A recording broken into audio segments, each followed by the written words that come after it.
Bata pa lang ako, gustong-gusto ko na talagang yumaman. Mas lalo pa akong na-motivate nung dumating yung time na bumagsak yung negosyo ng mga magulang ko. Lahat ng ari-arian namin, nakasangla, at least wala talagang natira. Kaya as early as high school, ang dami-dami ko ng sideline na ginagawa. Una, gumagawa ako ng project ng mga classmate ko para kumita lang ako. Tapos nung mag-college naman ako, pati pagbaburn ng CD, lahat, kahit ano, dumating pa nga sa nagpapa 5-6 ako. Tapos pati pagpapasada ng jeep, ginawa ko. Namamasada ako nun paggabi naman. As early as bata pa lang ako, naka-mindset na ako na dapat talaga yumaman ako ng todo. Kaya lahat ng pwede akong kumita, ginagrab ko as long as nakaya ng sarili kong gawin. Hindi ko siya pinag-iisipan, ginagrab ko lang ng ginagrab. Hanggang dumating sa akin tong AIM. Nung pagdating sa akin ng AIM Global, yun, hindi ko na siya pinag-isipan kasi sabi ko, magkano lang naman yung capital. Sabi ko, kung walang mangyari, di okay lang. Kung may mangyari, di mas maganda. Kaya lang dumating nga sa point na lumalaki na yung grupo ko, binagsakan naman kami ng bagyong Milenyo. Tapos di sabi ko, sige, okay lang, pagsubok lang to. Nakapalaki uli namin yung grupo namin, kaya lang riming naman yung bumagsak. Kaya parang sabi namin, parang ayaw talaga tayong pakitain. Kasi nga, ang kalaban natin, kalamidad na, hindi na ibang tao or ibang company. Kaya lang, isa lang yung pumasok sa isip namin. Sabi namin, kung malalagpasan namin to, what more yung iba pang mga problema, mas madali na yun. Kasi ito na yung pinaka-worst. That was 2006 yung nagkaroon ng riming. Noong 2007, dun ko na halos ginibap din lahat. Birthday ko, nasa Lucena ako, nagpipresent ako.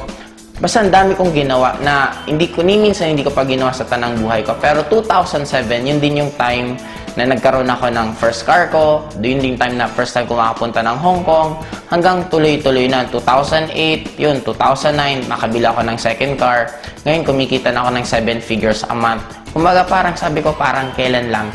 Dati nag-uumpisa kami, parang motor lang talaga dala-dala ko na ultimo lahat kong downline, wala din. Ako lang yung may motor, yung motor ko pa hindi pa ganun kagandahan. Kaya wala talagang maniwala sa amin.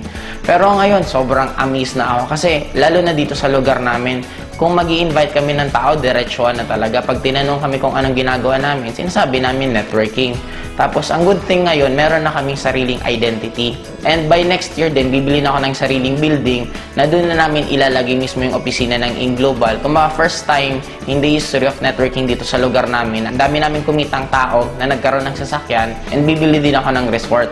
Para susunod doon na kayo magkakandak ng training at yung mga grupo ko from other na place, pwede silang pumunta dito para maipasyal ko rin.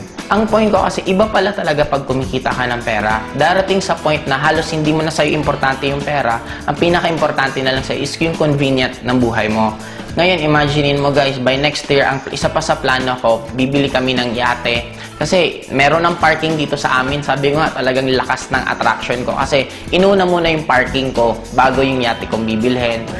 I'm proud to be alive sa walang ibang numero 1 networking company. AIM Global ang power.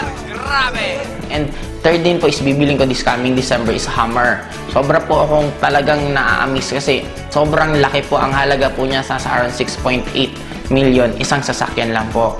And ang kagandahan pa po ngayon, yung lifestyle na kahit saan pwede kang pumunta. Imagine mo guys, tuwing pumupunta ako sa magagandang lugar, tina-timing ko na halos konting tao. Kasi bakit? Para hindi masyadong magulo. Pumupunta ako, namamasyal ako weekdays. Guys, grabe guys!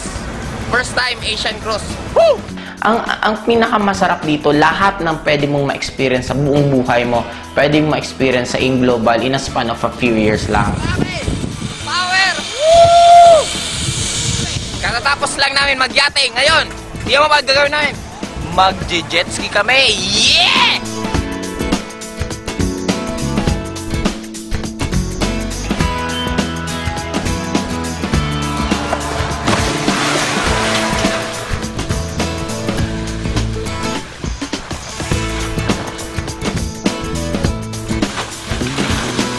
Kumbaga, yun yung nabigay sa amin na buhay because sa desisyon namin na gawin yung AIM Global at trabahuhin. Next year, US kami. Sobrang excited ako kasi Talagang first time ko makakapunta sa US na ni minsan hindi man lang pumasok sa isip ko na makakarating pala ako. Pero dahil sa In Global, binigay nila lahat sa amin yan. Kung meron pa sa inyo nag-iisip, actually dapat huwag nyo na siyang pag-isipan. Kasi ang nakakaduda ngayon, hindi na yung networking hindi na In Global. Magpo 4 years na ang In Global, ang dami nang napayaman. Ang nakakaduda ngayon, kung pag-graduate mo ba, meron ka pang trabaho, or kung nagtatrabaho ka man ngayon, kung magkano yung natitira sa'yo. Ano yung point ko? Ang point ko lang, eto na yung nakikita nyo na yung result. Bakit kailangan nyo pang pagdudahan? Ang kailangan nyo na lang gawin, paniwalaan nyo. Kagaya ng mga iba kong friends, it took them 2 years bago nagsipag-join. Pero after 2 years yun, ngayon sila naman yung mga bibili ng sari-sariling sasakyan. Yun pala yung kagandahan sa AIM. Pag once naniwala ka at trinabaho mo, meron at meron at meron talagang mangyayari.